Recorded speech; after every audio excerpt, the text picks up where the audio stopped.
Episode 105. Grace Nicoll, welcome. Well, thanks for having me. Yeah. How are you today? I am absolutely grand. A bit of a chill day, and then drove through from Inverness to Lossy, and yeah, just looking forward to chatting. This feels like it'll almost be therapy in a way, so looking forward to it. Yeah, well, Ryan is a trained counsellor, so... Well, no, I'm not a trained counsellor. I'll take anything right now. Counselling training as such, yeah. But this is not the first time that we've actually kind of... we weren't actually in the room, but like you did Melissa's podcast last year, which I edited, which I was going to put on my LinkedIn, but I kind of feel like it would make me sound like a bit of a deviant if it just had producer of Thirsty Thursday next to it. Of a guy in his mid-20s just like... Yeah, be careful what profile picture you use. I do commend you, because that was long. Once we got the Prosecco out, I think that went on for a while. So fair play. There was a couple bits I had to cut out, but I won't bring up what they are at the moment. I'll say after. But it's kind of nuts to me that like you're sat here, because I remember listening to you and Dan like back in the day in like the car or whatever. And when this started, this was never meant to like have guests or anything. It was just a couple mates having a bit of banter in like a blank room during the lockdown. And now, you know, trees grow branches, and fast forward like 3 years later, someone that I was listening to on the radio is like here. So it kind of... This continues to blow my mind as we go along. We get more surreal by the month, don't it? It's strange for me, Grace. It's your voice that's recognisable. How often do you get told that you've got? I recognise that voice. So many times, like, it's bizarre. You're saying your mind's blown. My mind's blown that you want me here chatting to you. But for quite a lot of people, they know so much about me, and I obviously don't know an awful lot about them because they're in their cars all the time, or maybe just listening at home. But most people actually recognise me more face to face, which is the weird thing, because you would think, oh, it's the voice, you know, but it's actually like if I'm out in town or, you know, at the pub or out shopping, and folk are like, oh, there's Grace from MFR still. It's bizarre. Like, you didn't think when you signed up to this kind of job that it would ever be fame, if you get me, at least in the north of Scotland. Do you like it? Is it a bit strange? Is it how? Because I hope to God we never get noticed for these podcasts, because them early episodes have got to go. Like, but is it strange getting noticed? Like, it started off really bad, really, really bad, and now it's really nice. Actually, I think maybe got to 2 years after doing MFR for it to get nice. It's at the start, people weren't really sure of who I am, and like who's this young lassie that's came from down the road up to the north, and why is she on our radios, and she doesn't sound like us. So the fame was not fun. And then after a few years of people getting used to me, it was actually really lovely, and I made it my kind of duty. I was like, I must remember everyone, which was a really stupid thing to tell myself. So everyone that I came into contact through the radio or whatever, I'd be like, right, remember them, so that when you meet them next, you say, oh, you're so-and-so from so-and-so, like whatever, school of the week. Even though children do age, I just did my best to remember everybody. But it's nice. It's nice that people listen, because essentially it's a bit like this. We're speaking into a mic, and we don't know how many people are listening on the outside. So it's nice to know that folk were there. So you're originally from Campbelltown, which is Argyll and Bute. Is that the area name? I did watch the BBC social clip last night. Now, from that kind of segment, it kind of seems like that place has maybe a few similarities with the Highlands, in the sense it's a bit more remote than most places that you would expect in the... I don't know if it's classed as the Central Belt or... Oh, it's definitely not the Central Belt. You would call it like the sticks, or the West Coast sticks. But I have like a huge connection to people with Buckie. This is bizarre, right? Wow. So it took me a long time, because in Campbelltown we've got quite a thick accent, and it's kind of gone away over the years since I've lived in different places, but it's very similar to the Buckie accent. And it's because the fishing boats would go from Buckie to Campbelltown, Campbelltown to Buckie. Right. So like a lot of people from Campbelltown would end up living in Buckie and vice versa. So if I can compare it to anywhere, I'd say it's very similar to Buckie. Please still come to Campbelltown. It's still really nice. Full of pubs, full of banter, and a really thick accent. So Campbelltown's small. A lot of people know everybody, and they all know your business. So it's got that kind of mentality. Well, funnily enough, I was actually reading through the comments, and the YouTube comments are not exactly like an accurate representation of a topic that you're researching at the time, but there was one guy that kind of echoed those sentiments. Then I looked into his YouTube channel, and it was called Freedom of Speech with a Glasgow Rangers badge, so take that source there, like how you will. But I suppose growing up there, like, you mentioned that like you kind of had a experience with radio at the local radio station. 16 years old, was that like your first kind of love for broadcasting or interest in it at the very least? It was by mistake. So when I was must have been about 7 or 8, my mum was like a single parent and she didn't have anywhere to put me, and she worked at the court office. So her boss, who was like the sheriff, had a Gaelic programme and asked if my mum would answer the telephones, and she's like, oh shit, I don't really know where I'm going to put Grace, like got nobody to look after her. He was like, oh, just bring her along. So that was my first glimmer into radio, was from the age of 8 to 16, just going in whilst my mum was helping, because I wasn't like of a legal age. And it was never a career, it was just fun. Like, oh, it's just the radio. I never seen it have ever been a possibility. And I did my own show when I was 16, and that was, again, not anything that sparked like a career. I was just like, this is fun. And then it wasn't until I didn't get to do the career I wanted to, I was like, damn it, what else am I good at? Oh yeah, I do the radio, but that's definitely not going to be a university course. And it was. So if I didn't have that experience at Argyll FM, then I wouldn't be here. Like, it just wouldn't have happened. It was performing arts you wanted to do to begin with? I wanted to be an actress so bad. And I never got to. So did you apply for university for that, or was it just the options weren't there at the time? Or So I'd been going to theatre school. Again, I don't know if this is similar to Bucky, I can't speak for them, but Campbelltown, there was a lot of small crime kicking about. Yeah, it's pretty similar. So there was a lot of people my age, especially from 16 onwards, getting themselves into trouble through drink, drugs, just being hooligans, to be honest. And my mum didn't want that. So she sent me to drama school, I think from the age of 12. So I went to Glasgow every Saturday on the bus, which is about 4 hours. Wow. Did the 2-hour class and then got the 4-hour bus journey back to Campbelltown. So I was always doing drama, and I was doing amateur dramatics at a club. So I was like, right, okay, I'm going to apply to what was then the RSMD, and it's now the Royal Conservatoire of Music and Drama. And I was like, it's okay, because I'm going to go there. It's fine. It's all going to be grand. Auditioned, and they said, you're great, but you're too young. Come back in 5 years. 5? Oh, wow. I was like, piss off, I've not got 5 years. And I wasn't even upset. I was just really angry and bitter. So I was like, do you know what I'm going to do? I'm going to go make the films and the TV programmes, and I'll cast myself in it. Because that's how naive and stupid I was at that time. I was like, I'm going to just cast myself. You would have wished that you'd taken me. But I obviously didn't really do TV and film, and I fell in love with radio all over again at uni. So thanks to the RSMD for saying no.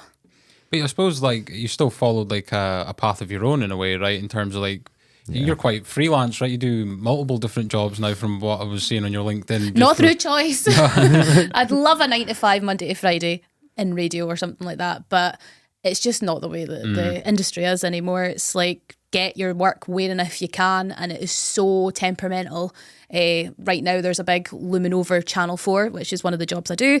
There's going to be cuts, so it's a good thing I've got 2-3 jobs that goes alongside with Channel 4, because if it goes, then I've got a backup, and it's just the way media is at the moment. Yeah, it's the same with film. I was mentioning a guy before we actually kind of started recording, and he was like, he's down in Edinburgh doing film business now from graduating as a film student, and he was like, there's literally no film industry in Scotland in terms of like a funded source or governing People body. come here to shoot films, but there's nothing made in Scotland. There's no mass production. We've got the landscape and the beauty, but they kind of pick and choose when they want it. But everything gets taken back down south, not even to Glasgow, but to like London now. It's even insane. Like America take it more than probably Europe do, right? So it's probably like the further south in the world you go, the more kind of opportunities come about.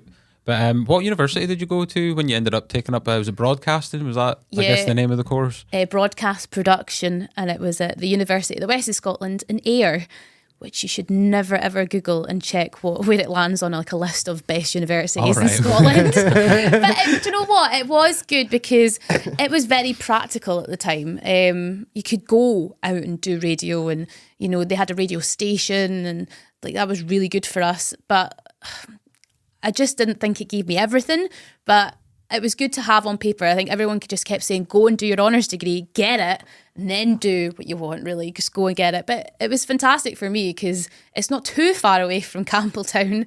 There was like a ferry from Ardrossan that we had at the time. So if I did want to go home, I'd just get the train and then go over to Campbelltown.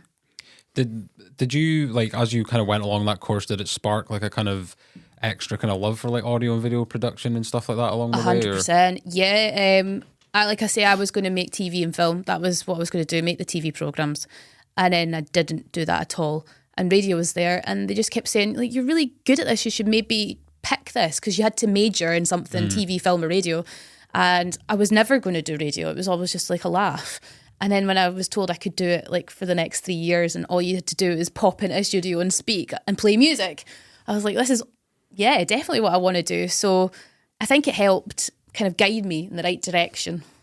I suppose it's even like funnier now that there's always been that mentality probably for the last 30 years that you need to go to university to get into an industry, where this kind of form of, you know, radio or film or TV, it's so, at least the equipment's accessible, right? Maybe not the actual success, but like, I'm just thinking of someone that's maybe went through like a university degree in media or something like that, and then some 15-year-old puts something up on TikTok, and the next thing you know, like they've made like, well, that's it. Even back then, like, I'll be as lovely as I can to UWS, but I didn't need it. Like, I really didn't. It was good to help me shape myself and find myself-ish.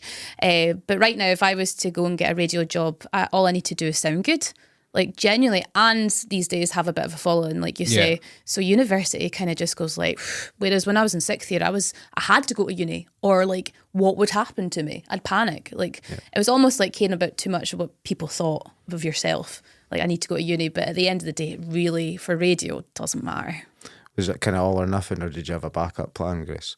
I don't know what I would have done if I hadn't succeeded.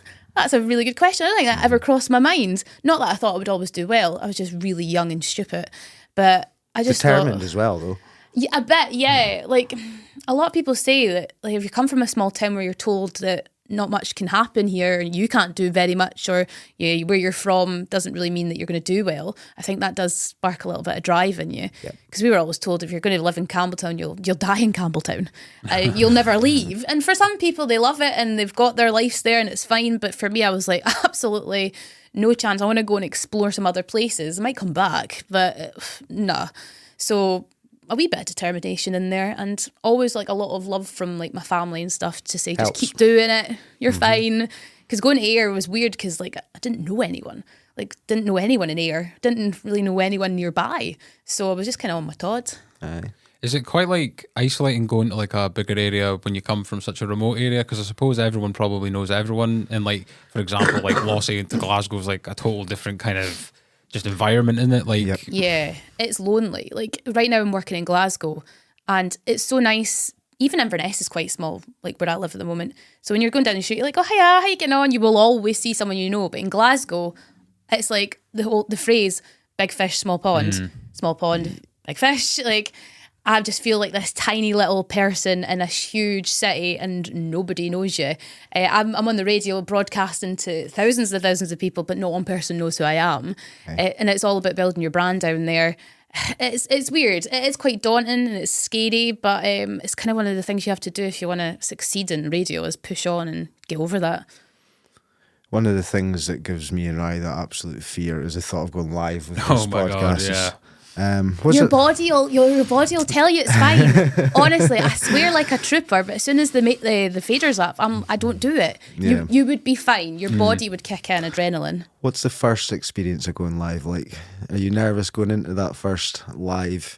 Especially on, maybe not like your local Argyll radio, but like your first live broadcast at MFR. Were you nervous, for example?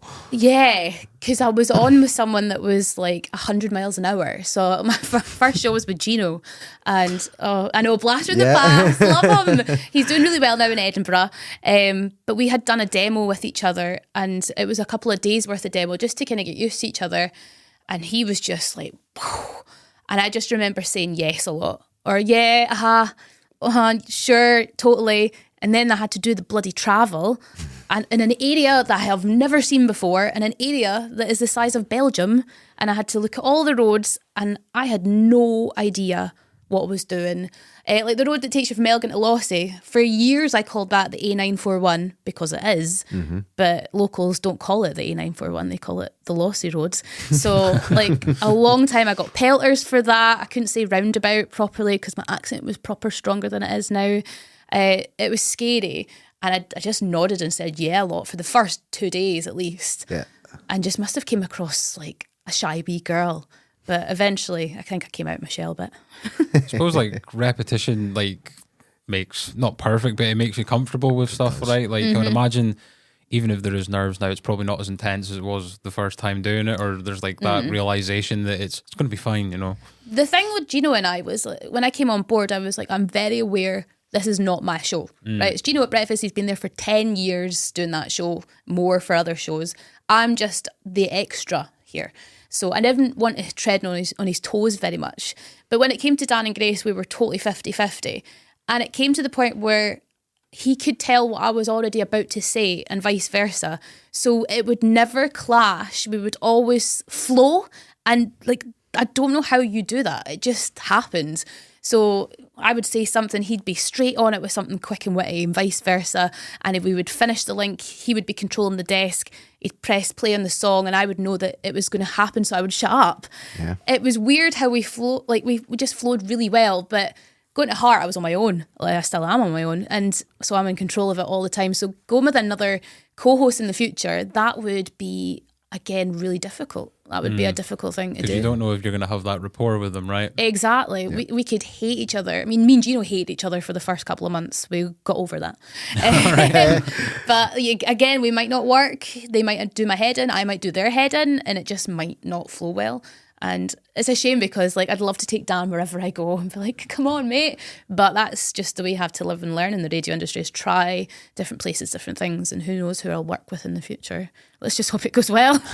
I don't think anyone on planet Earth deals well with change, right?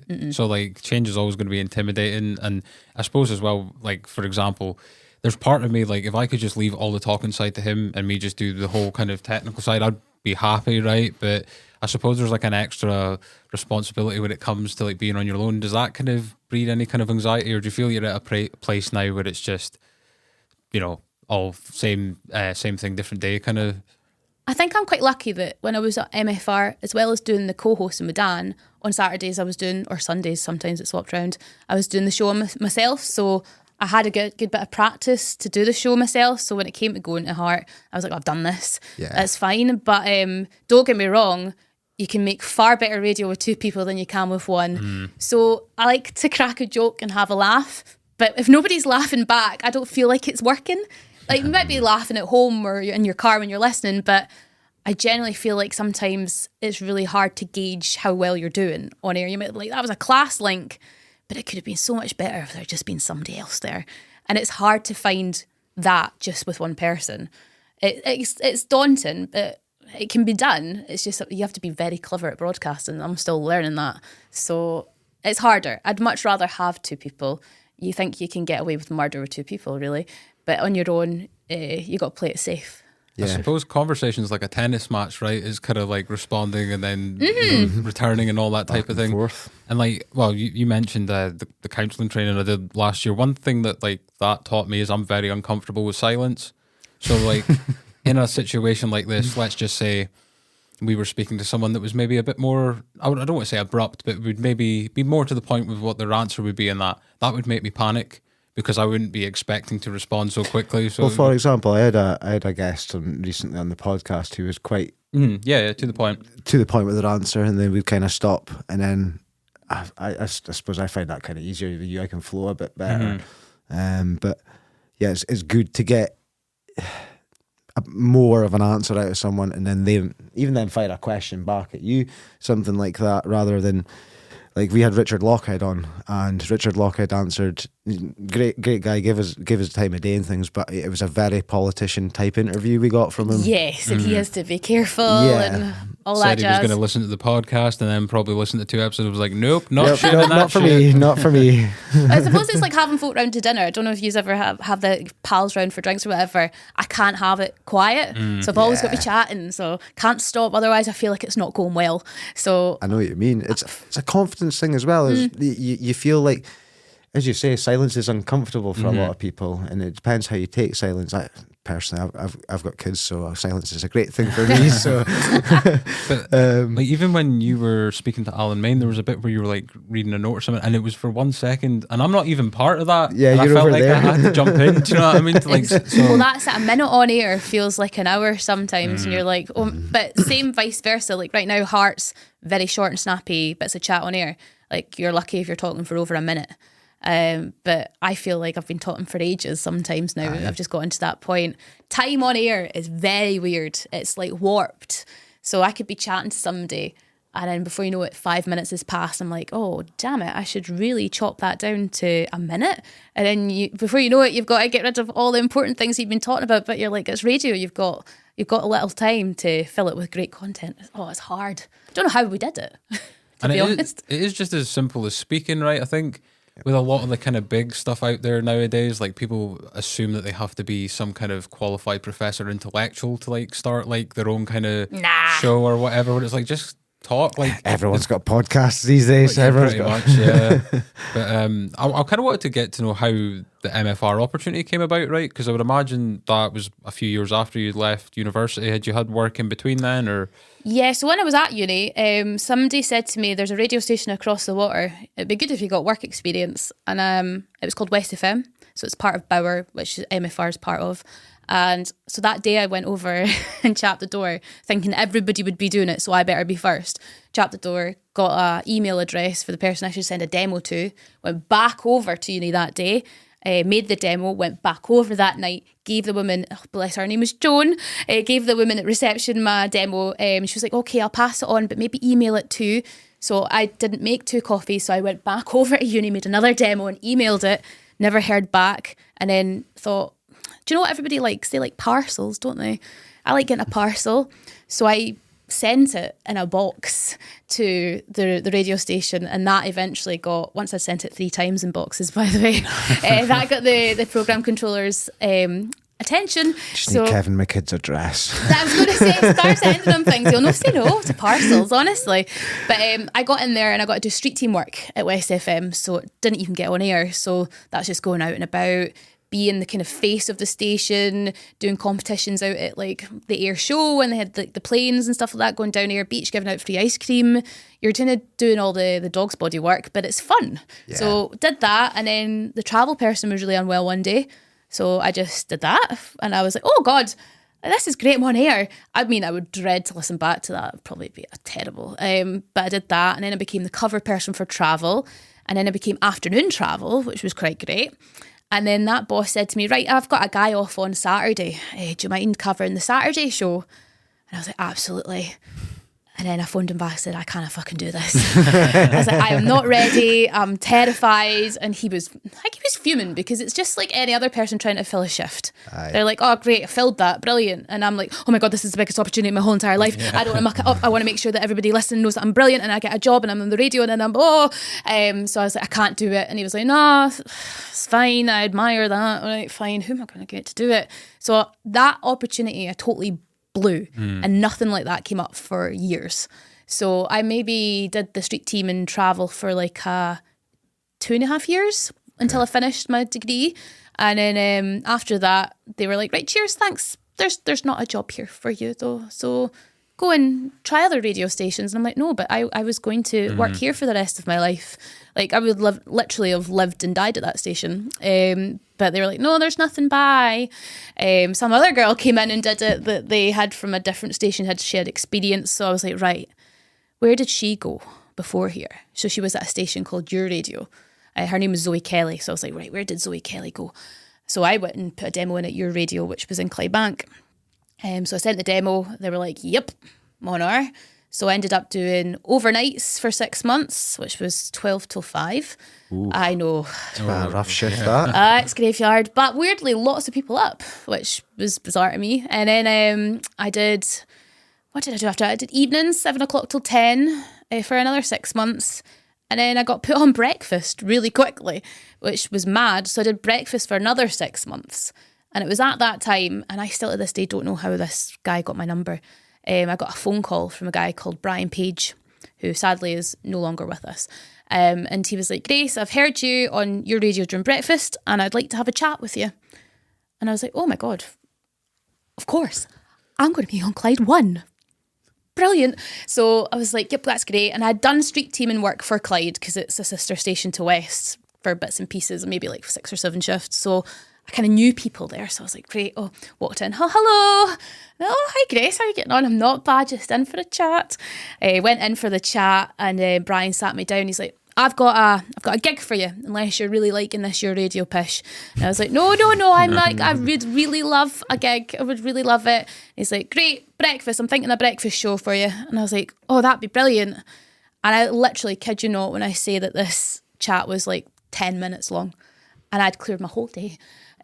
So 10 minutes to be told that he had an opportunity for me. It was a breakfast show and somebody would be in touch to organise it. I was going to do a demo to see if I was good enough. And then this guy phoned me and I'd spent ages, like maybe 6 or 7 days, been like, right, let's look at houses in Aberdeen because it might be Aberdeen. You never know. Dundee. It could be Edinburgh, the borders, everywhere but Inverness. And I was like, but they won't put me there. Why would they put me there? I'm still hoping and praying I was on with Georgie Boy, but no, it was Inverness. And I panicked and I was just like, absolutely. And he's like, great, when do you think you can go up and do the demo? And I was like, tomorrow? So I went tomorrow and I didn't realise how far it was and how cold it was. I remember driving up with my partner at the time and it went from 4 degrees to -10. Oh. And I was like, oh my God, why are we doing this? So I went and did the demo and I was like, that was shit. They put us up in the Kingsmills, which was really nice. And I was like, if anything, this has just been a laugh. This has been great. We had friends that lived in Inverness, went and visit them. Right, back down the road we go. And then they phoned me 3 days later, been like, we'd like to offer you the job. And I was like, oh crap. And they're like, when do you think you could start? And I said, tomorrow. And then they were like, oh no, tomorrow's Friday, how about Monday? So I had like the weekend to get my arse up to Inverness. So I lived with a girl called Claire and yeah, that was it. Lived with her for a while and I had a spare room until I could week me and my partner and all our stuff up over the space of a few months. So it was just through that Brian Page listening to my show on your radio that got me up here. Was Inverness like a bit of a culture shock? I'm sure it was a bit of a weather shock for sure, but don't know, you've got more shops in Inverness than Campbelltown does. So it was like a nice happy medium between Campbelltown and Glasgow. So it was nice. It had hustle and bustle and pubs and bars and shops, but it didn't have the mentality that Campbelltown did, and it wasn't too scary like Glasgow. So I quite liked it. And to me, I was going on a radio station that was massive on breakfast, so I couldn't have cared really where I was going. My partner did though, so we got divorced. Oh, right. It did not work. He really likes being in Glasgow and he missed his friends and family, and I was a better person at making new friends because I was a bit more social than he was, and yeah, it was shit. So yeah, that's the weird thing. It's like a lot of people on podcasts that are talking about radio and their experiences of it, I never ever heard them talk about relationships. Like how do they work? There's so many stations in England and they just all seem to go from station to station to station to station to station. And I'm like, yeah, but what did your partner do? Like, where did your wife and kids go? Because it's not like we're Premiership footballers where we're getting paid the money to let these folk. So I never know. So yeah, that just was a relationship that didn't work. So it was a bit of a shame, but such is life. It's like being like part of radio. Does that like? Do you think people sometimes can't tell the difference between? I don't want to say virtual reality and reality, but like, you know, I remember you saying on Melissa's podcast, or podcast rather, that you were at a gig one time and some like girl thought she could come and just get a photo with you and stuff like that. Do you think because they hear you, they maybe think they know you in a way because of that side that you, reveal on the radio and stuff like that they're your mate and they can, you know, be a bit more intrusive than if they just didn't know you to begin with? 100%. My partner, who has a business as well, he's got an ice cream shop. Quite a lot of people will ask us for money, like especially when I was on. Really? That's mad. Wow. Don't get me wrong. They're not coming up and saying, "Hi, can I have £50, please?" They're like, "Can you make a donation to my charity thing? Can you donate a night's free of like entertainment? Like, can you come and do a quiz for free, or can you donate your services as a prize or whatever?" And I'm like, how much do you think I make? And like, but you're on the radio, I hear you every morning. And again, it's that friend mentality. Like, I would never have the guts to go up to like somebody I thought was famous and say, hey, can you help me with this? Can you donate this for free? Like, I'd be embarrassed to ask for a photo. But they feel so comfortable with me coming up and doing it. And you feel bad because that is a really important person, that listener. Yeah. Because like listeners are figures, which figures are money. Money is keeping your job. So you don't want to tarnish that relationship with somebody. So if you turn around and say no, then they bloody hate you, they'll turn off. Yeah. And then before you know it, you've not got a job anymore. It really is as simple as that. So you don't want to say no. But yeah, coming up for pictures, I don't mind. It's just when it takes up a lot of your night to the point where you're not spending time with folk that you're with is when it gets a bit bad. Do you think it like subtly restricts your life in a way, being like, I suppose when you were at MFR more so than when you've done Channel 4 in Glasgow, because you're living in London and Glasgow, or not living in Glasgow, being in Glasgow, you're not as well recognised, whereas up here it was like pretty common occurrence, right? So is that like, could you go out for a meal in Inverness in your kind of prime time of MFR and not get, bothered for a picture or someone saying hello to you or something like that? No. People have a lot of guts when they've had a drink. Yeah. I will tell you this though, Inverness in comparison to the rest of the north of Scotland couldn't give a hoot who I was. I mean, some of them do, they'll come up and they'll get a picture, but they get used to you because you're about so much, and it's a bit like, oh, we're Inverness, like, don't care. But see, as soon as I go to either Moray or Caithness, wow. Yeah. I remember, where did we go? Me and Dan went to Caithness for some reason, and we hadn't even passed the mile limit sign, and we had cars following us. Oh. We went to Tesco's for a pee, and there was people waiting outside the cubicle I was in, being like, excuse me, sorry to bother you. And I was like, going to let me just wash my hands? And then they were like, can we get a picture? In the toilet. I went to Elgin Tesco's. Don't get me wrong, it's funny. But I was like, it didn't stop. That level of madness did just not stop all the way through Wick and Thurso. In Elgin, I was doing panto, and I went from the town hall to Tesco's to get kitchen roll for whatever reason we needed. And this lovely lassie at the checkout was like, can you just please get a selfie with me 2 minutes? And I was like, oh, I don't really know what I want to hold up. She's like, just hold up the kitchen roll. So there's this random picture of me and this lassie at the self-service with kitchen roll. Folk will be like, ah. So I mean, it's nice, it's funny, it can get mildly inconvenient, but once folk have had a drink in them, it's funny as well, but it can get a bit too much. Like, people think they own you. You get divvied out between groups, and before you know it, you're getting 27 pictures, and you're like, it's a bit annoying. Plus, there's all these other people in the room that might be thinking, who the fuck does she think she is? Aye. Yeah, it's either going to be over the top kind of friendly or over the top bitchy, isn't it? Like, it's one or two ways. It's a fine line, very fine line. Like, I mean, I think I was mentioning before we started recording the whole Kevin McKidd thing, like, people have tagged like his family members and that. And if they were to reach out and say, we're happy to like try and open a line of communication, I think that's fine. But me going, or one of us going out there and messaging, they probably get that all the time. Do you know what I mean? I've actually got one of his relatives on my Facebook, and I wouldn't dare get in touch with someone and be you don't like, want to bother them. Also, it's cheating. You want to get it in your own rights. Bother the Americans instead. Yeah, we'll just keep joining the Grey's Anatomy Facebook groups. We'll be fine. We'll be fine. Grace, what's the biggest fuck up you've made on radio? I went and pissed once. No way. Right, can I just clarify all this right before anyone comes after me, especially my current bosses? My boss, Davey, who is a living legend, and he does a lot of work still within Bauer and stuff, he said, oh, listen, there's a new bar opening in Inverness. It's called Revolution. Do you want to go to the opening? Free booze. And I was like, this is what I've been waiting for.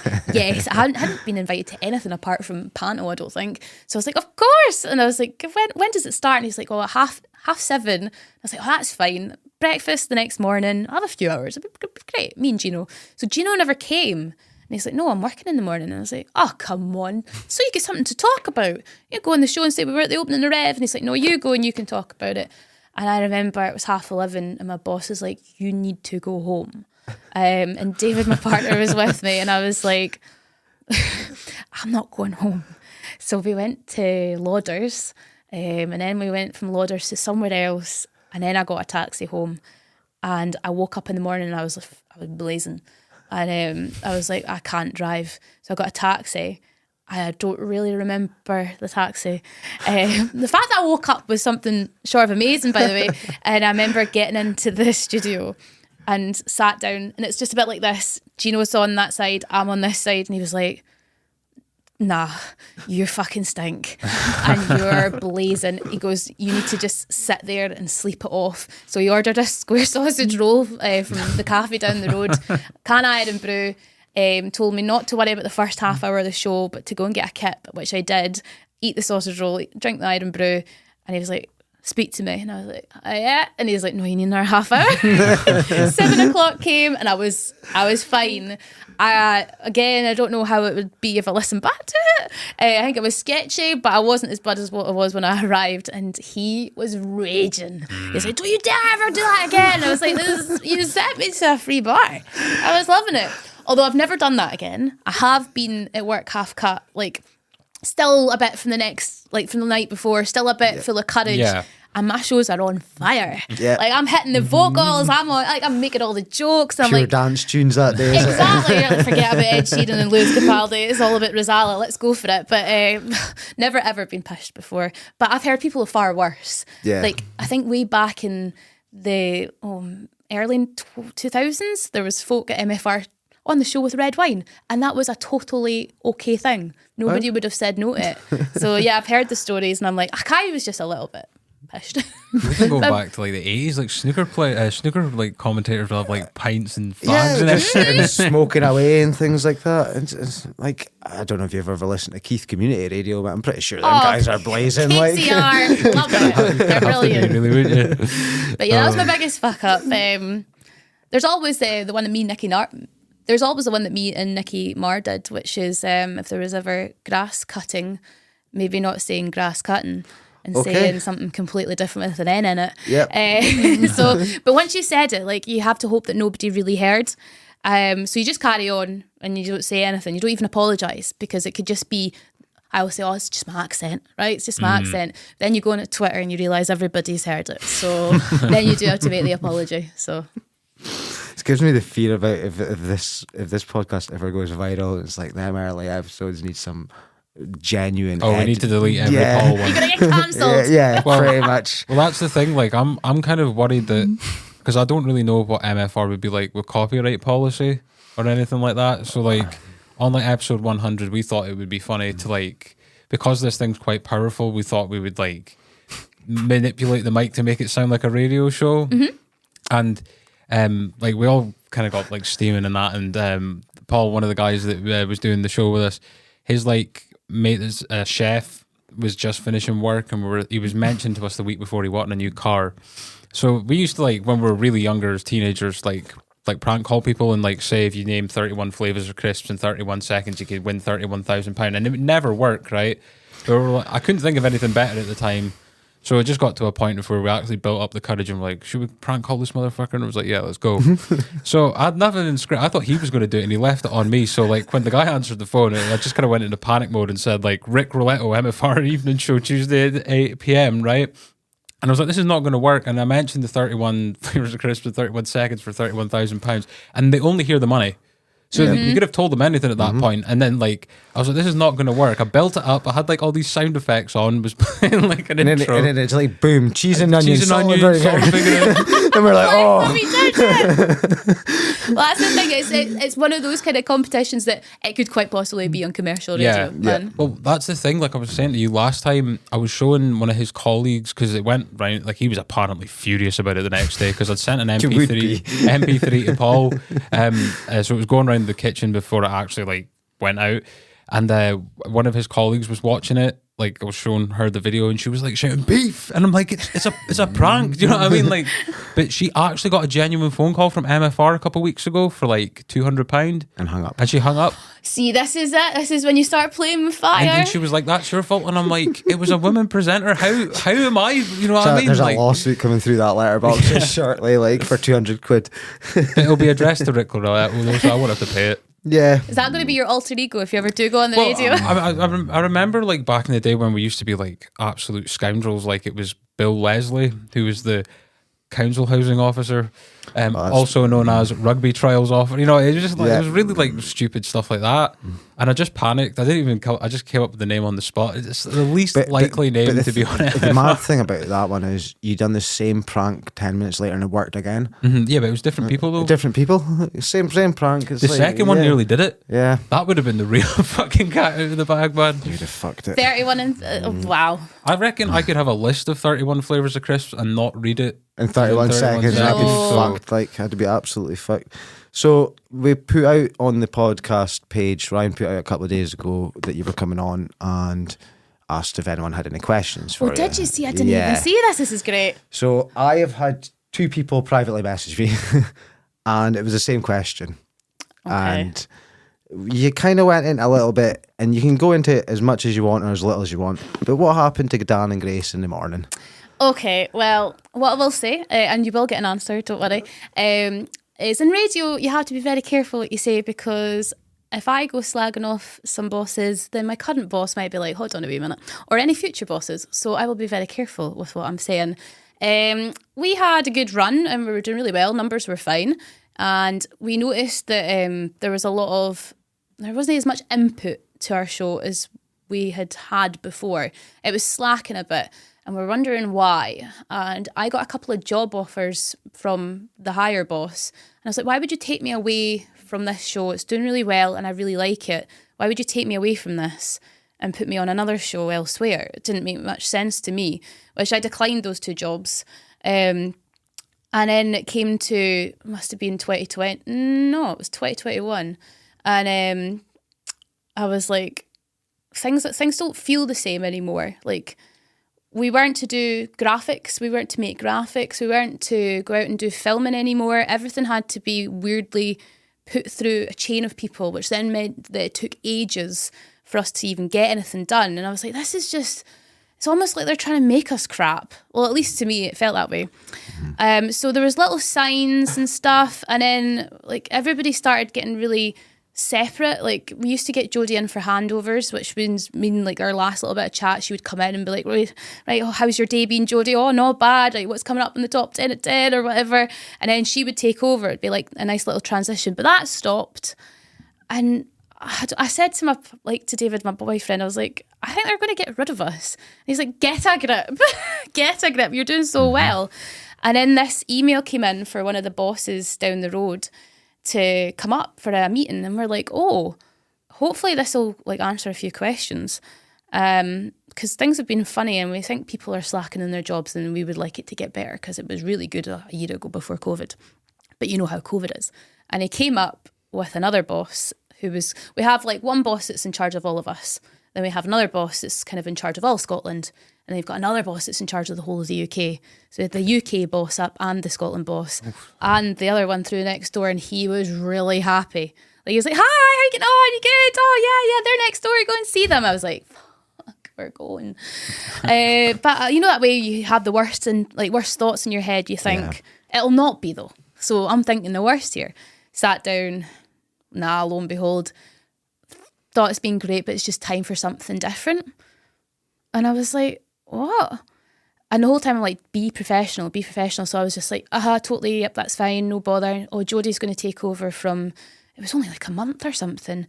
And the date that they told us we could have our last show, neither Dan or I were there. And I was like, you do know that we're both on holiday?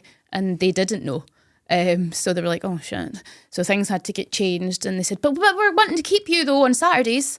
And I was like, that's great, but that's no paying the bills. Like, shouldn't really say this out loud, but it's done now. But I got 70 quid for that show.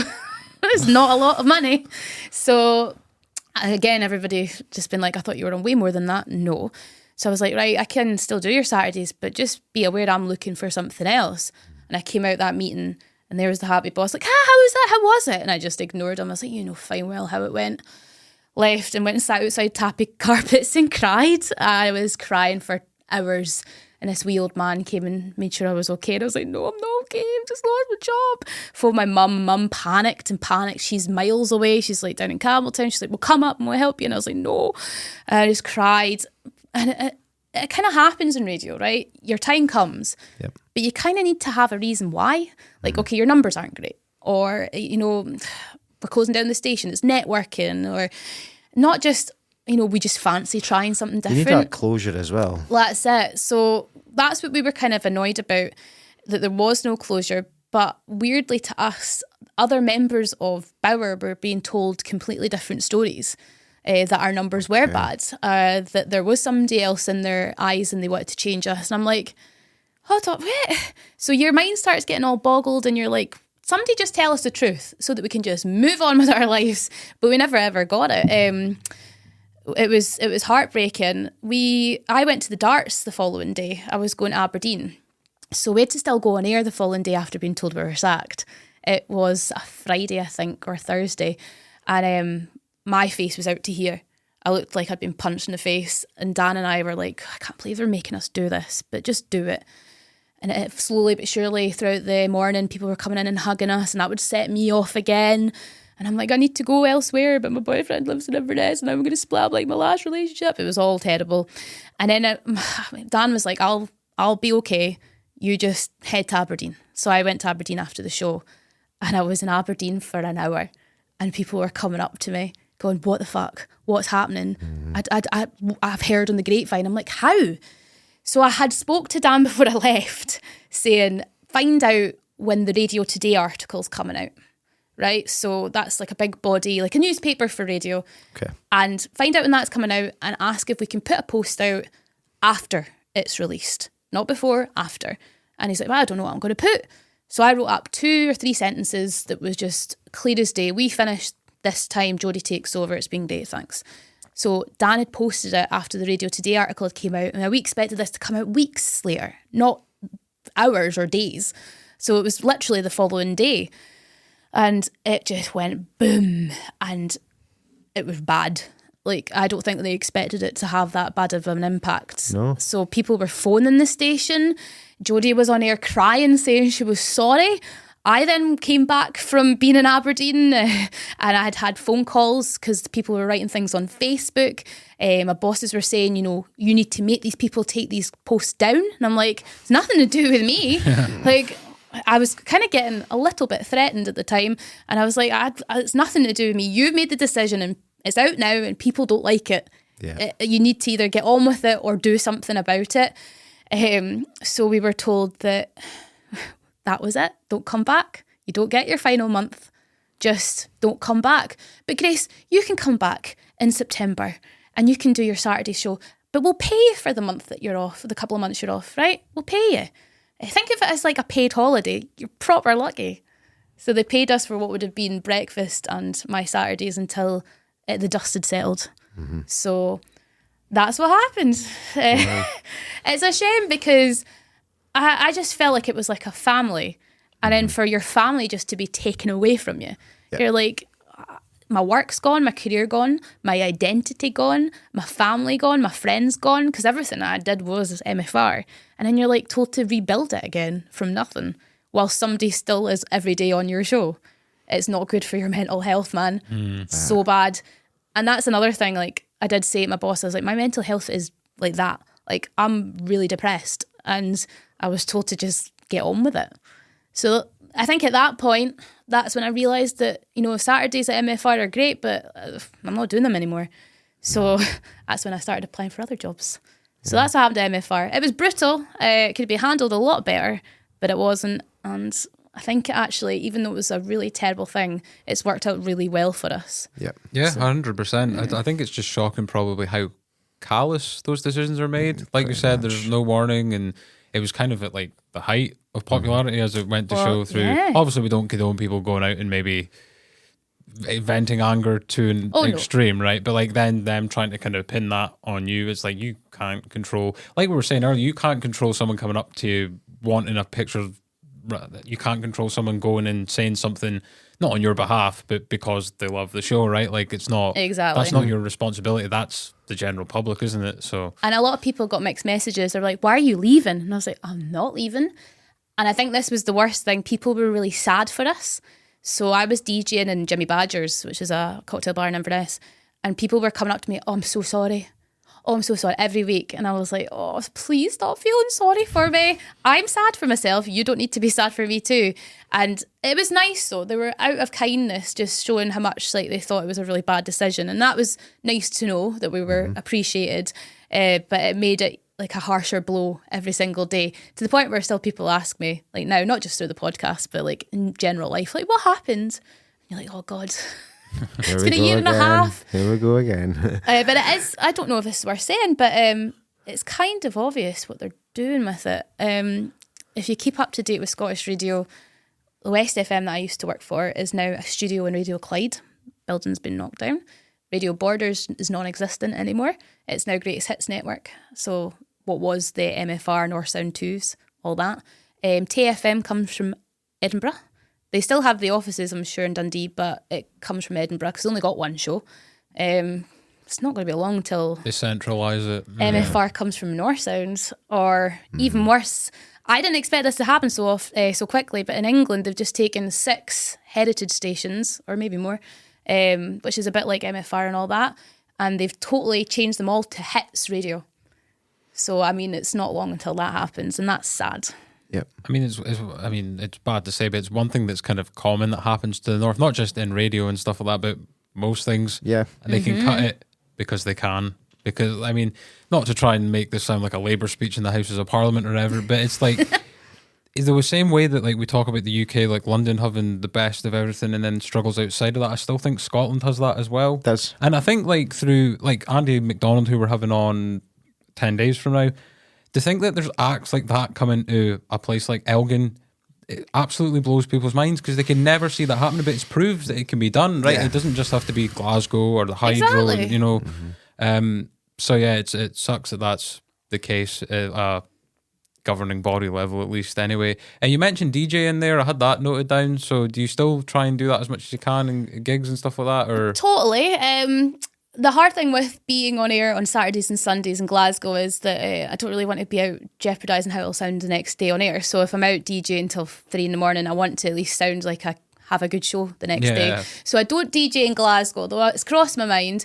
But I do still try to do midweek stuff in Inverness if and when I can. Although quite a lot of the clientele have been primary schools recently, so they're wilder than the adults. But like anything from doing pub quizzes with music on it to doing fundraisers now with Strictly coming up. There's lots of fundraisers midweek, so if they need a DJ, I've got a couple of tipsy tea parties which require me DJing and almost making the night into one big hen night, playing games with like women that have gone out to get pished. So I still do DJ. I try not to do it too much because it's like ruining a good thing. You have a hobby and then you make it your career and you don't want to hate it. So small bits. In terms of music, considering you've been a radio DJ for so long, what's one song that you cannot fucking stand on the radio? Oh, where do I begin? Right. There's a lot.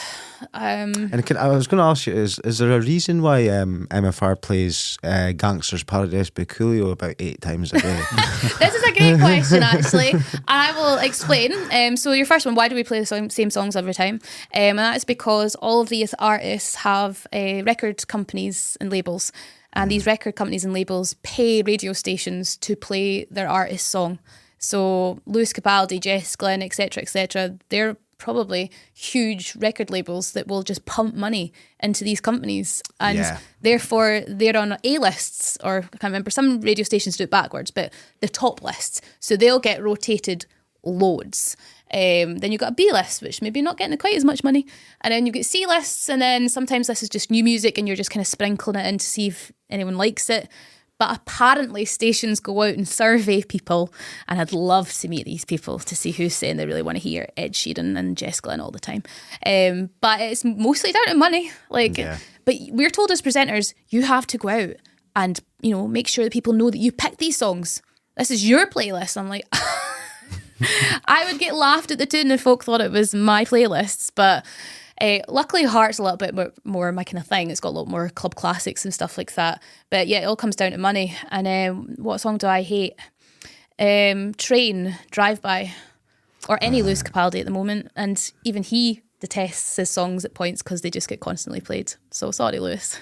It's mad though, because he's kind of like hit an absolute winner to the point of where people that don't even like his music like him because he's such a likable guy through the laughter and stuff like that. So although I would like him to come out of his, chill time and start doing some things, even little things, because when we play Lewis Capaldi, I have to say something about Lewis Capaldi. So the more he does stuff, the more content I've got. So even if it's just going out for a walk and this, like the dog and down to the supermarket, that's enough for me. I suppose that's part of being a radio presenter as well. It's constantly keeping on top of current events. Like if you're speaking about a song or a person, you kind of need to know a little bit about that person or that song. Exactly. Like when I started, when I totally went away from radio for a while between MFR finishing and me moving down to London, I couldn't tell you what was happening in the world.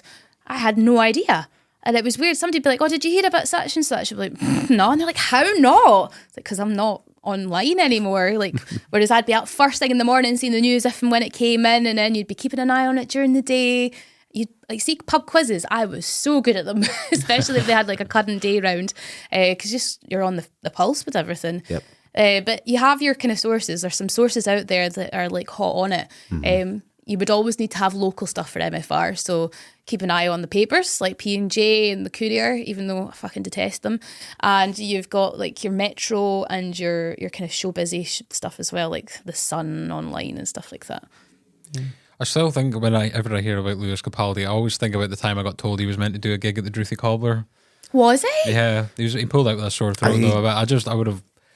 I mean, when I walk into the Drury Cobbler, like I feel like I've walked into Lord of the Rings. All like the chairs are too big, and the tables. Like, they're doing bacon and maple syrup crisps. Like they cost £2.20. I think it's just the irony of that place is it's got like board games and books and things, and you literally go 10 feet around the corner and it's in the Muckle Cross.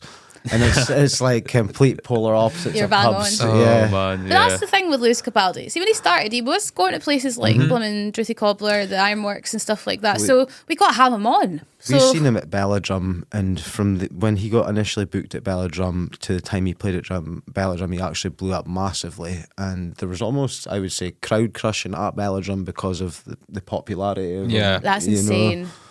I suppose once you start getting radio DJs complaining about how much you're playing Lewis Capaldi, you've kind of made it. Yeah. So I wanted to ask about the Dan and Grace podcast because I had to listen to a few episodes a few weeks ago and I knew you were coming on. And it's fair to say that's the shackles that maybe kind of daytime radio were kind of loosened for that show, I would say, right? Because I opened it up and it's like, the Queen's dead. And I'm like, oh, shit. it's everything we want to say on the radio, but we're not allowed to. We just wanted an excuse to see each other, if I'm being absolutely honest, because we'd spent, Gino and I were about 2.5 years, and I was there for 7. So we spent a good part of 4.5 years together, and then for it to just stop, it felt odd. He was like my brother. So I was like, everyone's saying do a podcast. I was like, I don't expect it to go very far, but until we get something sorted, let's do a podcast. And we got Nevis FM, which are fantastic. Nevis Radio, where Dan started. So they let us use the studios for free. It was a data spin with Dan. And then we just kind of had a bit of a laugh. We kind of wanted to make it like the show, but like you say, a little bit looser. So we had like local artists on, interviews with local folk, chatting about local stuff, and just having a laugh, really. So it was just an excuse to get together. It's like a podcast. It was a podcast with music in it. That's what I quite. We just started throwing in random tracks. Getting the PP. What is it? Not? Is it PPS? Am I making that up? That's a Channel 4 reference. Getting the permission to have those songs on is hard. Yeah. I'm like, oh my God, please, PRS, that's what I'm looking for. But it was bloody hard, but well worth it. And even though there wasn't an awful lot of it, I still think it was good for us to keep doing, to keep in the broadcasting world. My advice to anyone that's ever thinking of doing radio, if you do hit like a dry spell, is like, just keep doing it. It can be like sitting in your house making content on your phone, like, just don't get off the bike, if you know what I mean. Like, just keep going, whether anyone's listening or nobody's listening. So it was good to do. It had to have a time to stop though, because we were like, we'd better go get some proper jobs and make some money. So we were glad to get it sponsored actually a couple of times. So that was quite good. Is there ever like not a blur in the lines, but is it ever hard to like continue doing something you love doing, but it's also work at the same time? Does that ever kind of get mixed up as like, do you ever sacrifice, I don't so much enjoy doing this, but it's work, or I do love doing this, but it doesn't pay enough, and those kind of dilemmas, I guess. Dan was good with that, right? He didn't do anything unless he was getting paid for it, whereas I couldn't say no. I was really bad at saying no, and sometimes like I was saying to you, I made MFR was like my life, my everything. So there was no fine line between work and like private time. It was just like, it even got to the point where everybody knew what was happening with me and my boyfriend because I was speaking about it on air. It just merged into one. So I didn't mind how much extra work I was doing on air or like outside broadcasts or visits. I would have done it all for free because it was all as one. Whereas Dan is like, no, I've got a clear line from my personal life, and he had the other job of firefighting, and I have a clear idea of where my work is. So he would get the money, he'd be like, nope, not doing it. And I'm like, oh, come on, but the content for the show, it'll be worth it. Think of the likes we'll get on Facebook. But I could never, ever differentiate the two. It was really unhealthy, actually. But sometimes you think to yourself, I'm so invested, it's a good thing. Sometimes it's not. Do you like creative control? Yes. That's what a job does. I like to have a vision and see it finish. Don't like too many people poking in. But welcome to have a chat about things at the start. So quite a lot of the things we would do at MFRs, we'd sit and we'd have a brainstorm. Like, right, okay, we've got an idea. It's never going to be this idea because we're going to sit and pat like some ideas out. And before you know it, this idea's grew arms and legs and it's something it was never going to be. And that's fine. And then I have to have it planned out day by day how we're going to execute it. And if it doesn't go that way, I get funny. Yeah. I'm like, but we haven't completed what I thought was going to be done on Tuesday and we need to have this done by Friday. I work with this guy. Honestly, this sounds so familiar. You just hope that the other person turns up to do it and you're like... But do you know what? It keeps you on track. It keeps you on track that way. I suppose it's a bit like Pinky in the Brain, right? That's how I described Dan and I. It's like we wouldn't work at all without each other. But like he is very wild and wacky and brings the colour, whereas I bring the organisation and the most of the ideas. And together we wouldn't have the great product at the end. If I just did it myself, it would be crap. Whereas we're doing it together, although he did my head in sometimes, it worked out. It was just biting your tongue. Like, have you done it yet? Have you done it? But yeah, creative control, very much my thing. One of the questions I've got for you, Grace, is could you tell us a little bit about 007 Road to a Million? Oh, I didn't think you would ask about this. So weird because I obviously knew all about it when I was on Melissa's podcast. Mm-hmm. I knew about my job at Heart and I knew about 007. I was allowed to say a thing. So this was just a laugh, right? So just after I got the sack, my friend Daniela was like trying to make me feel better. And she is just hippie vibes, peace, love, respect. She's all that. Chakras, getting your crystals out. And she was like, oh, I've just got a good feeling about this year. And I'm like, Daniela, I've just lost my job. You're supposed to say this, but it's not making me feel any better. And then she tagged me on Instagram on this thing. And we didn't know it was anything to do with James Bond. It was just like, who wants to be on television and race across the world and win money? And there was at that time a BBC programme called Race Across the World. So I was like, it's that. I hate racing anywhere. So I don't think so. Danielle, she's like, let's just apply. We'll never get on it. And I was like, right, fine. And then we did get on it, which was really weird. And I was like, oh my God. Now at the time, I was still doing my one show a week for MFR. Spoiler. And they were getting fuming with me. Well, one boss was just like, we've given you one shift a week. You should be lucky you've got this. And I'm like, but I need to take next Saturday off. Sorry, get something on. And I obviously know what it is and he doesn't. He just thinks that I'm being an absolute twat, wanting all these weekends off because that's when we had to film it. It was the same with Jimmy Badgers. I told them of what was going on though. I was like, here. And they were like, go. So they did like a test run for us in Glasgow, which was bizarre. We had to run through Paisley Road West and try and find all the clues that they'd had, which was mad. And then before you know it, we're getting picked up in a car and taking our phones off us and told that we won't be back for a couple of days. And are you like, is this actually SAS Who Dares Wins? Well, we didn't get where we were going. So I'm thinking race across the world, right? First day, where can we go? Daniela was getting a train, I think, up to Inverness. I was like, right, we're obviously flying from Inverness. We're going to Amsterdam because you can go anywhere. Clever. No, we went to Skye. And that was fine. The first few days of filming were mad. Unfortunately, you don't see it in the programme. But the first day was the first question. We were also getting paid for the days we were away, which I was like, we've won already, Daniel, come on. So good amounts. I mean, my wage at MFR times like 10. So we did the first round. We won $5,000. I'm sure nobody's going to watch it, and if you do, it's like 2 minutes. We won $5,000 in the first round. You don't see it. The second round was still in Skye. So the first round was just climbing up a mountain, and we can this thing where the edge of a cliff, which took us all day to get up and down. It was awful, and it was roasting, which was, I'm not used to that. The second day we broke into Dunvegan Castle, so we had to get like big pliers to open these chains and climb into it and all that, and then we had to find this question which was underneath a scorpion and stuff like that. So then we got it right. We hummed and hawed for like half an hour, like nobody spoke. They'd be kind of chatting to us throughout our getting there. But then when it came to the question, they didn't speak. Producers are horrible, by the way. Right, they want you to do what they want, and if you don't do it, they will make you. So it's like, right, do it again, and again, and again. No, say this, say that. And apart from the question, they don't interfere.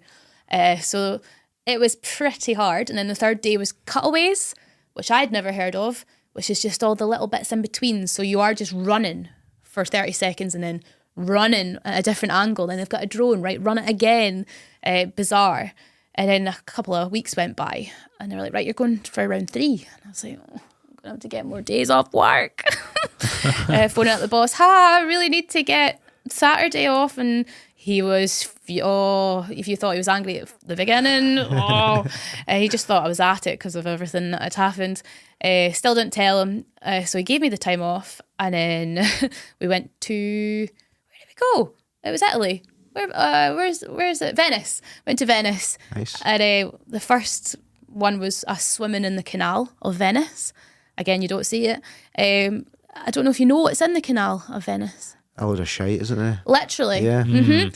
So we got injections before going, and I was like, what's that? Where are we going? But it was like to make sure if we did catch anything that we wouldn't die. So that was nice. So there we are swimming in the shit, and this is the worst bit ever. There was a ladder we had to climb, and Daniela was like, I'm not going up second, you need to hold it. So I was like, okay, right, on you go, right, okay, pal. Now she's just been in the water that's covered in shit, and she's walking up, and I went, you're fine, pal. Oh no. Yeah, right in the gub.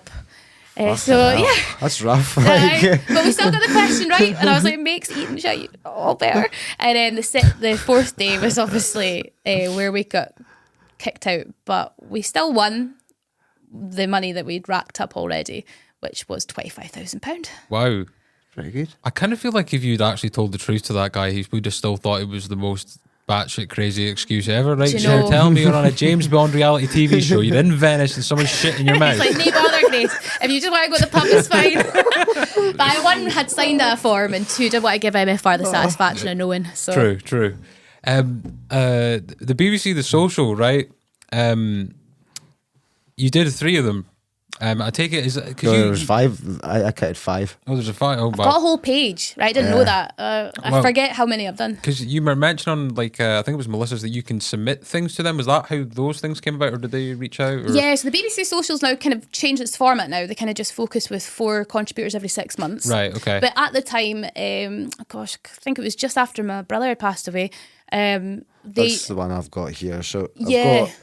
You done one about pies in Dundee? That was great. Yeah. I just got to eat pies all day. Could you believe that you're getting paid for that? It's like... And Danny, that I did it with, organised it all. So I was just driving us about and eating. It was fantastic. There was living with an Italian. Yep, that was Love of David. There was Inverness and Campbelltown. And then we had the one about your brother as well. There's a really random Halloween, are you in, are you not in? But it was shit, so we'll not talk about that.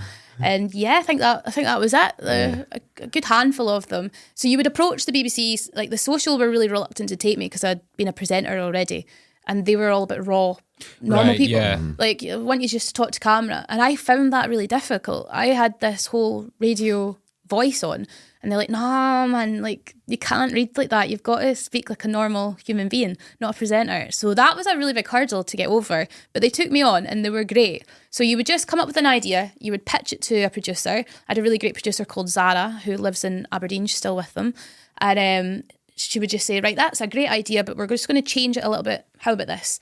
And you go away, you'd write the script, you'd film it on an iPhone, or if you were really fancy, a camera if you had one, and then you'd send it to them and they would edit it, they kind of own it after that. Yeah. So it's not really your kind of property. Switcheroo. So even though the Campbelltown and the Inverness video gets shared so many times by different BBC platforms, I'm like, again, you don't own any of the rights to that, and I can put it in like a show reel, but I can't really claim how well it's done. No royalties on that. I wish. But no, they were really, really, do you know what? They were really good, especially because I started doing a little bit more once I'd lost my job at MFR, so they were aware of that. So they were just like saying, go away and come up with some ideas for us. And I was like, fantastic. And it was just a bit like, right, go and film it. And I'd always wanted to do a Campbelltown video because the BBC came to Campbelltown when I was maybe in primary 7 and made a really terrible documentary. There's a guy called Paddy Wivel who's not allowed in the town anymore, and it was like it's getting more and more like Bucky like the day. Well, see the similarities now.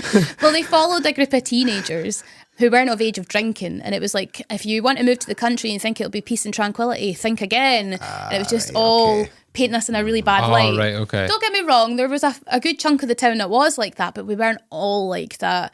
And they just kind of focused on the negative, and it really hit the town bad. I think it was really bad for us all. So I was like, I just want to, if I can do anything, I just want to make a Campbelltown video. It shows it in a positive light, right? Yeah, so that's what I did. And like, I feel like that's a bit of justice in itself, and I was chuffed with it. So yeah, the BBC Social was great. Although I did do 2 weeks of producing for them. Somebody was on holiday. I will be in front of the camera instead of behind it anytime. Yeah. It's a hard job. Yeah. Like editing it all. I learned about thumbnails, and when you're taking a bit of footage apart, it's called a still. Like, how many stills is there? Depends millions. How many frames you're shooting in. 50 on Spotify now. You can thank me for that, because I pestered them for the last 6 months to get it on. But who that guy that you did the Dundee one, Dan, did you say his name was? Danny. I mean, I can't get away from folk called Dan. I've got Daniela, Dan and Danny. Because like, it's almost like, I know what you're meaning with that kind of presenter tone, because at the start of that, he's like, I'm with Grace Nicoll and here comes the pie tour, and you're kind of in the like, welcome to, you know what I mean? And I was like, that's like me after like 2 beers, like, yeah, I'm on a pie tour and here's Grace Nicoll from MFR, by the way. That's the worst thing. Like, loads of people in the comment were like, oh, it's Grace from MFR, and I'm like, no, it's just Grace now.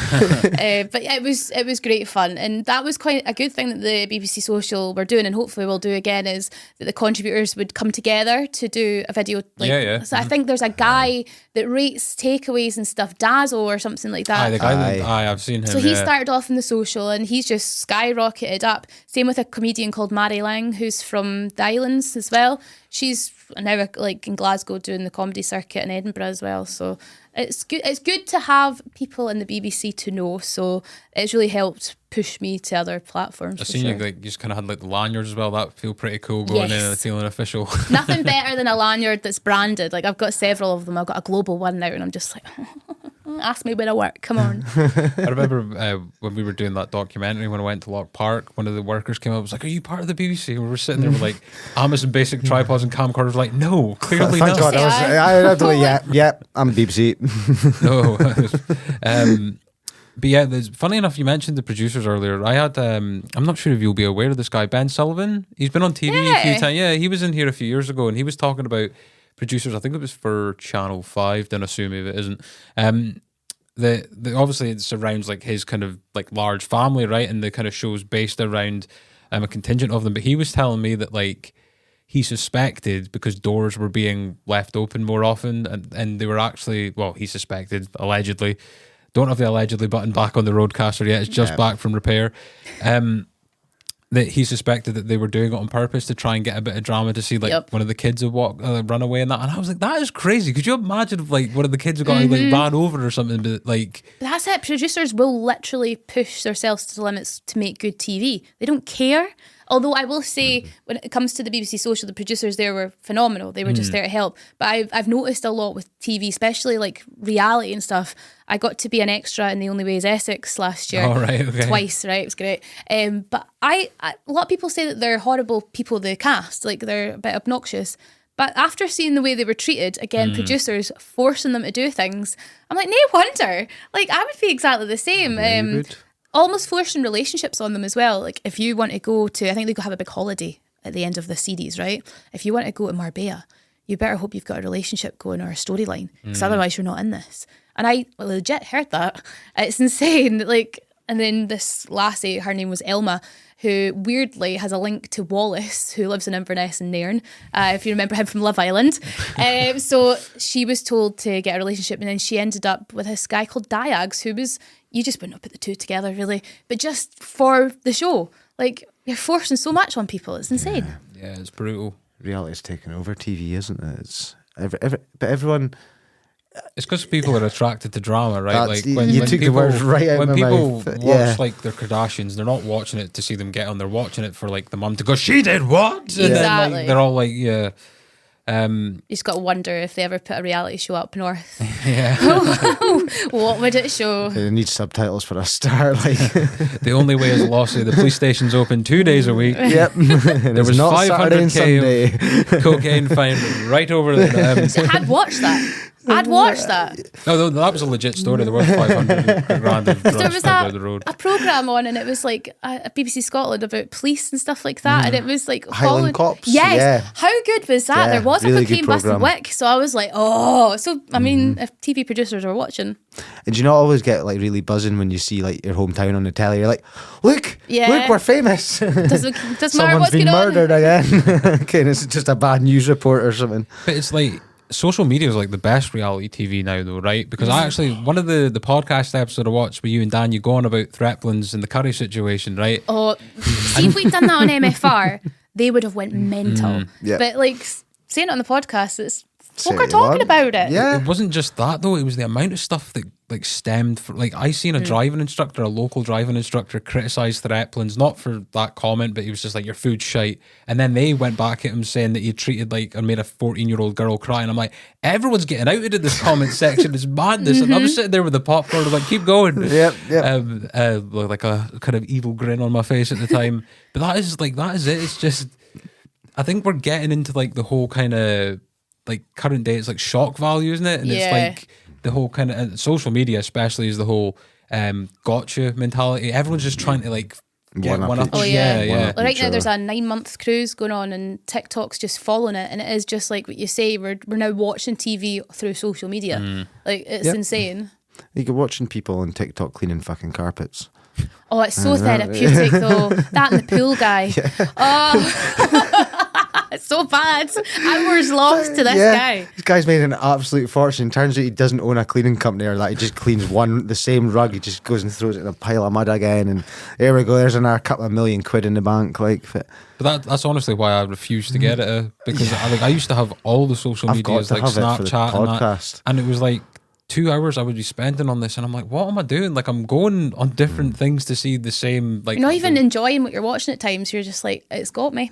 I might find something I like, so just keep scrolling. It's insane. Although that opens a lot of doors for folk. Yeah. Like right now, I'm just like, I can't get any jobs because I live in the Highlands.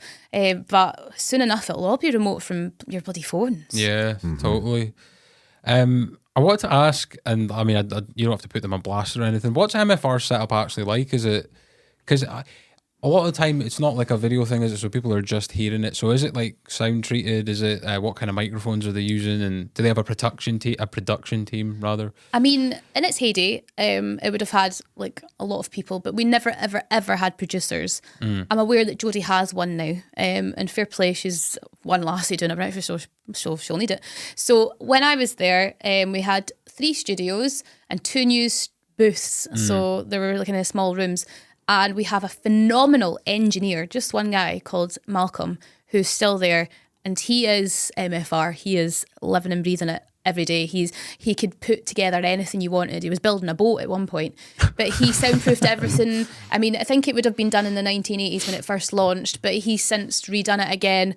It's got fancy lighting all the way around the mids as well of each studio, because what they've done is for every station that's still open, they've made every studio a replica. So it always, like, so say the network show, like Gary Spence, if he did it from Inverness, it doesn't look like he's anywhere different to where he normally is. Yeah. So he's made it like that. They're all carpeted walls. So it's like grey carpet, yeah. So not furry carpet, but like kind of flat carpet. And then you've got Studio A and Studio B. They're your main studios, a backup studio. And it used to be MFR and MFR2 that we came from it, but it's a backup studio now. And you would have a big desk, a bit like what we're at right now. And on one side would be a microphone like that's in front of us. And then on like my side would be a little goose mic, which looked like a goose's neck that came from the actual desk itself. Oh, right, yeah. And there was a couple of them for any guests. And totally soundproof. There was a couple of glass panels so you could see out into reception. That then eventually became the Cash for Kids desks and stuff like that. The little news booths are just small computers with microphones. We use a system called Zeta now. We used to have Dalet. That was a mindfuck. But we liked it at the time, and then we moved to Zeta, and it was far easier. It's just a far easier system. And we edited anything on Adobe. And then we've got offices. But unfortunately now, as far as I'm aware, don't quote me, there'll be 1 or 2 news people, a reporter, and somebody actually saying what the news, a newsreader.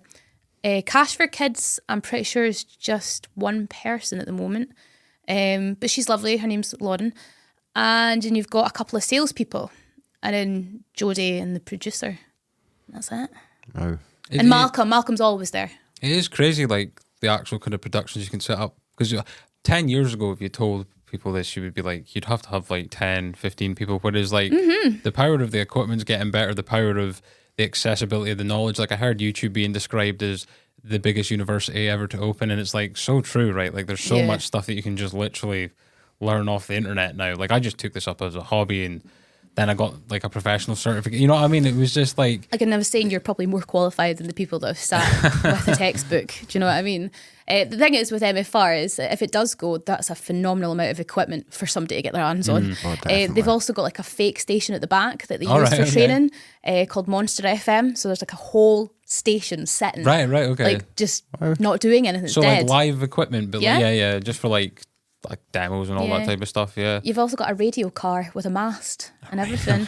So you could go out and do your live broadcasts and stuff like that. Do you think, like, I'm aware that we're kind of getting to almost the hour and a half range, like time flies when you're having fun, but I'll say what I said on Melissa's good luck editing this. But I do have just like a couple brief questions. Like, I know I don't want to like speculate and putting you in an alternative universe, but if you like things were different and you and Dan were still at MFR, do you reckon you guys would have been covering stuff like MacMoray and like the kind of big events? Oh, we would have been there. Yeah. Were they there?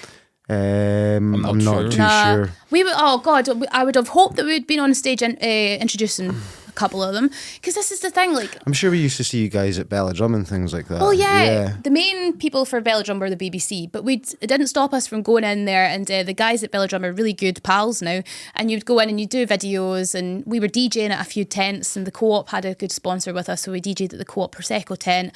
And the thing with me being at MFR was I tried my best to like get to different places that were not Inverness. So I was always through in Elgin. So like everybody knows everybody. It kind of makes sense. And before you know it, you're getting in no matter what. Yeah. So whether you were there as part of the concert making TikToks or whatever, but I would have hoped if we'd still kept going that we'd be introducing acts and maybe even doing some backstage chat.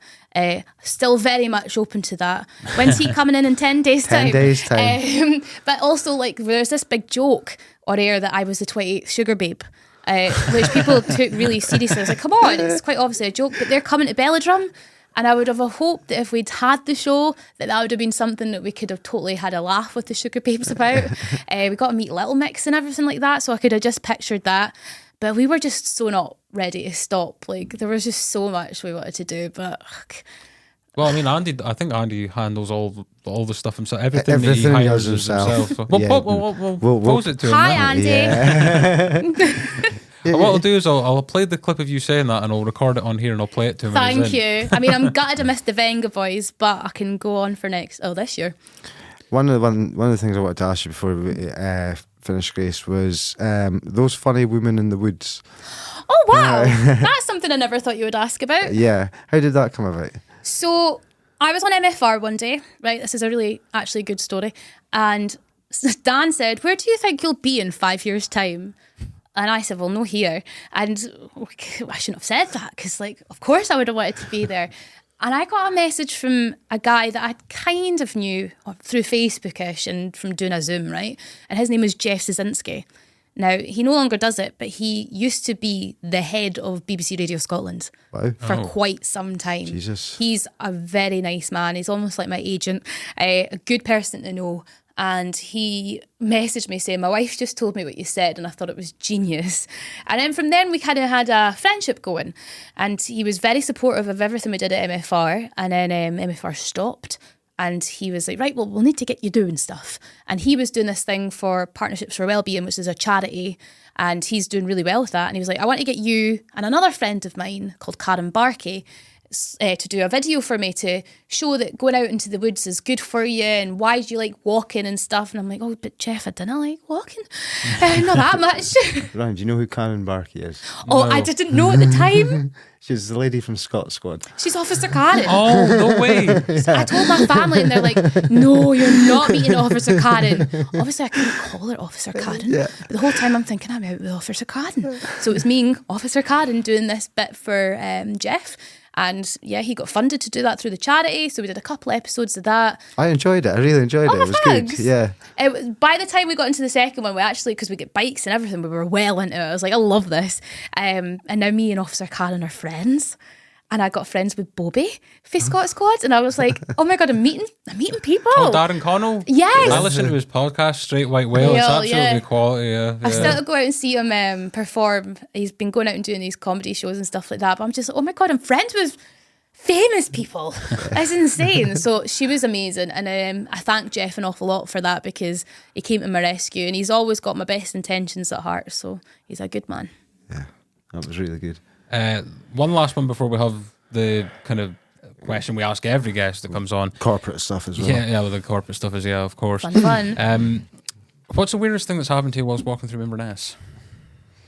Oh, what's the weirdest thing that's ever happened to me whilst walking through Inverness? What, in a radio sense? Or just like if someone recognised you or something. Like, for example, I was through Inverness bus station at dark in the morning one time, right? I was waiting to get on a bus to go to Skye.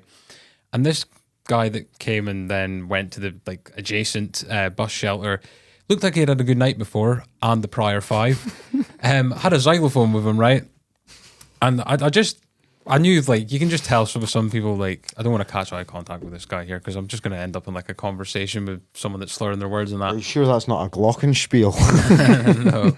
So, like, it was 10 minutes before the bus came, right? And when you're in that kind of situation, you become aware of how long 10 minutes actually is. And I was just kind of looking around and I caught eye contact with him. I was like, oh, shit. So he waved. So on upon reflection, I would have just been stoic and blanked his ass. You know what I mean? But I just automatically went. But he started doing like a fucking puppet show in front of me. Like he was like getting his hands to talk to each other and doing all like this weird fucking... Don't think he's one of ours, right? Like, well, he was in Inverness. Whether he is he a doesn't resident... belong to us. Oh God. I seen Artie from the Singing Kettle once, but I was like too starstruck to go and say hi. Honestly, my whole childhood and he was dressed, so he was obviously going or coming from a gig somewhere. It was like big tartan inflatable clothing, and I was like, no. And it was bloody Artie. So that was quite cool. There was one time, do you want to hear my stalker story quite quickly? Go for it, why not? This is maybe the preview clip.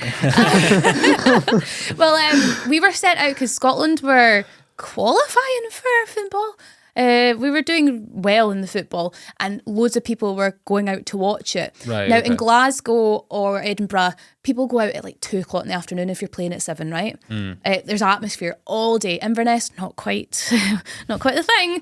And our bosses were like, go out into the Inverness City Centre and get some interviews. We're going to do it for all the stations and then we'll air it out on Grant's show. So, because Grant's show was networked, everybody needed to submit something. And it's like 11:30 in the morning. We're like, shit, we can't find anyone. Nobody's out drinking. And then 12 o'clock came, we're like, oh my God. So we're like, right, we're showing it. Maybe we could speak to staff somewhere. So the Chieftain Hotel were showing it. And we went out and all we could hear was like the national anthem being played really far away. And it was this guy, and I will not name him, and he was top to toe, Scotland strip, kilt, sporting, see you Jimmy hat on, singing the national anthem. And we're like, oh, you're someone we could talk to. He was blazing. So anyway, you wouldn't have known, but he had the national anthem playing in the background. He was so patriotic. He was like, Scotland's going to win. Yes. Brilliant. Send it over. Then the next day we were in town and there he was. And we were like, oh, that's bizarre. Maybe because we've met him now. Right. We might notice him. We're okay. Third day, there he was. Fourth day, he's outside the station.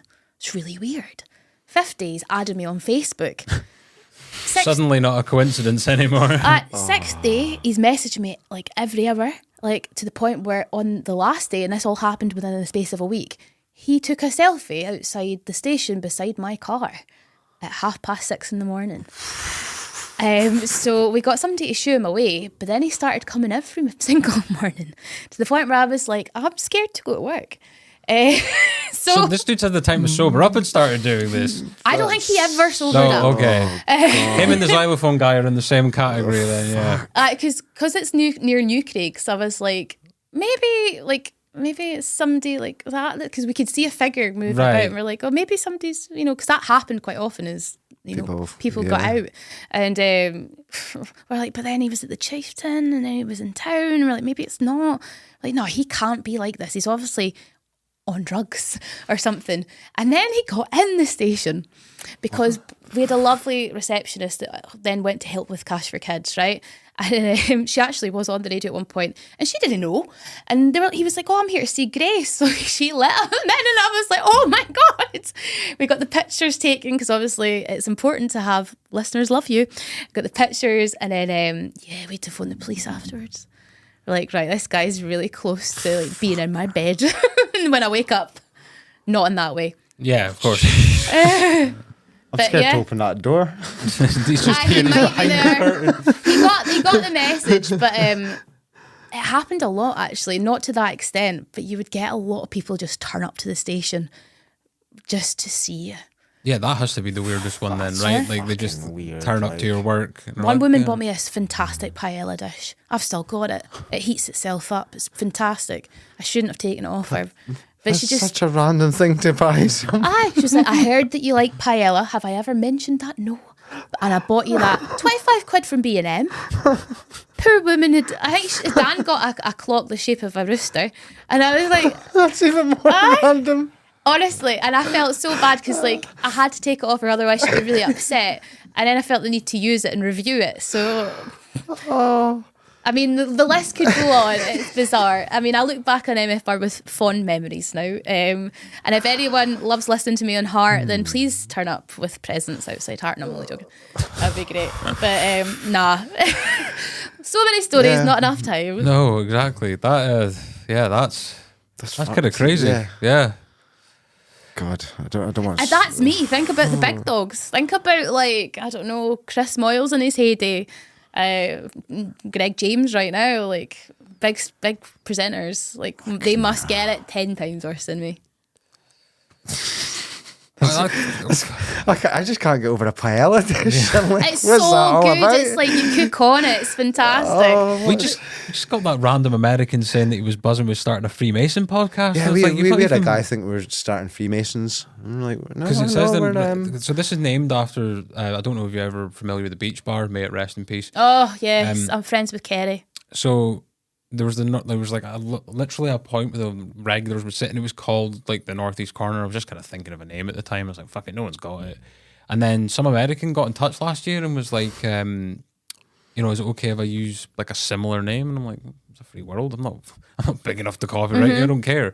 And he was like, I think it's great what you're doing. And I'm like, all right, nice. And he was like, yeah, I've been wanting to get something started with the Stone Freemasons as well. And I'm like, what are you talking about, sir? And I'm like, you've clearly not read the description or listened to anything. Oh, bless him. And he was like, I'm thinking of calling it the Northeast Corner of Huntington Bay, Florida. And I'm like, you go for it, mate. Yeah, each to their own. Then I said to a mate a few weeks later, I was like, how fucking random is that? And he was like, oh, but you know what? It's called the Northeast Corner. I was like, oh, no. And he's like, oh, because apparently the Stonemasons called it that. So anyway, I have one, since I flooded the algorithm on YouTube with the audio stuff, because they're all linked now, there's a lot of stonemason stuff in Alan Wayne videos. Religious Americans, because there's just profile pictures of Bibles, and I'm like, Yeah, that's not our audience. But you'll take anything you can get. why not? It's like right now, I have got quite a lot of, when I was at Fix Radio for a short time, I've got a lot of builders that follow me on LinkedIn. So they're good people to know, and you never know, you might need these people at times. Oh, God. Oh, okay. You need your house done up, give us a shout. I know them all. LinkedIn of all places as well. I'm getting bad. I'm now in the pub checking my LinkedIn. It's terrible stuff. I am just a way to join LinkedIn. And I'm like, nope. Okay, so thank you very much for coming on, Grace. Yeah. You know, it's Listen, it's been a pleasure. It's been Inverness really is good. quite the trek to the old jewel or rough diamond, as some people like to call it. We have one question that we each ask. Do you want to go first? you better do your 5-star review.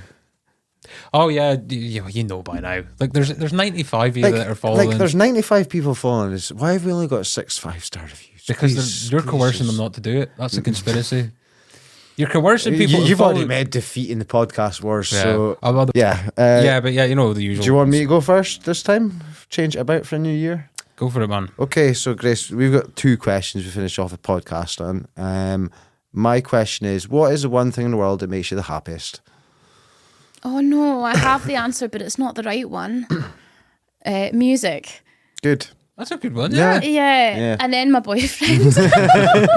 And my family. I'll just cut that and swap that right. Nah, music's universal, man. It can speak to so many different people, and it can change your feelings about anything. Like, if I'm feeling like crap, I put on a good playlist, and then it changes the way I feel. So if I didn't have music, I don't know where I'd be. Do you not think it's weird that people, when they're upset, put on sad music to make themselves cry and things like that? Crying's good fun for a short period of time, getting out there. Like, oh no. It's just strange. I don't get why people do it. I'm like, you're just causing yourself more pain. There right is now. one song I will cry to if I'm having like a proper crisis, which happens often these days now that I'm over 30. It's a song called Sunscreen.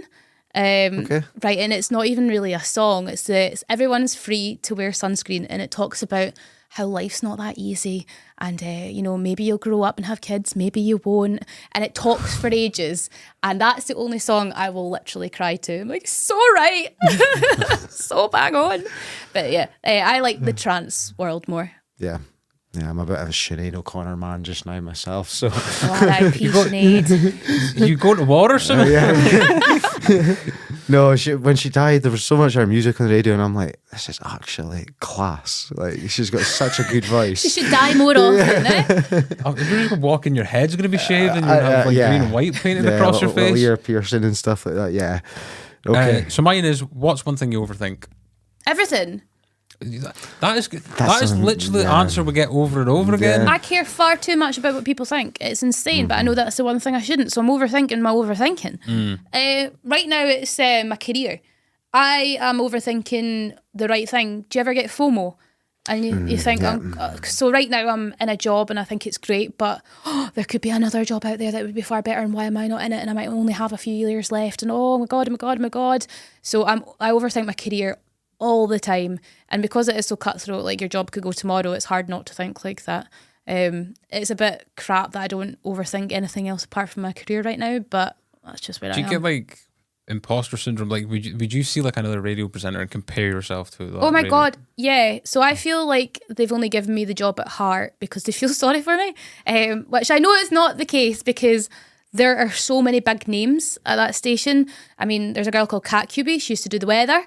Des Clark does breakfast. He's a huge comedian. Jennifer Rioux was Miss Scotland.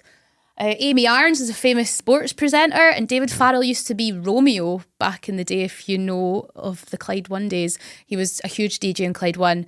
And then now he's on the telly. He's on the BBC doing programmes. And I'm like, and then there's Grace, who lives in Inverness. So you get huge imposter syndrome. You've got Road to a Million. You've got BBC. Yeah, I've got the Channel 4 stuff now as well. Channel 4. Yeah, I'm building, but I think you'll always think, what the hell am I doing here? I don't have the right to be here. I could be getting a MBE one day and still not think I've got the right, but I've obviously... Yeah, it's never enough, is it? No, you just always beat yourself up. So I overthink everything. Like, it's bad. I shouldn't, but... there'll come a point in my life where I don't give a fuck, and I'm very much looking forward to that. Have you ever heard of a book called Feeling Good by a guy called David Burns? No. That's a really good book to read. Something I should read? Okay. It's on Amazon. Well, but every book's on fucking Amazon these days. You know, I'm sure they've got it on January sales and all that. But I guess it's good catching up again, as well as speaking to yourself, Grace. We'll thank you. Be back 10 days time with Andy McDonald. Right, we're getting through the list, man. Yep. Facebook's not just used for like hacking elections anymore. No, love it. You can just you probably see the different side to that we do, Grace, because you're kind of well known, but we love social media because it's so easy to access people. It's like, but you probably get that the wrong end. Listen, I still stalk my ex's bird, so it's fine. I can find her with just a first name. The internet and Facebook's great at the moment, but yeah, I totally get where you come from. Yeah. So we'll see you in episode 106. 106, yeah.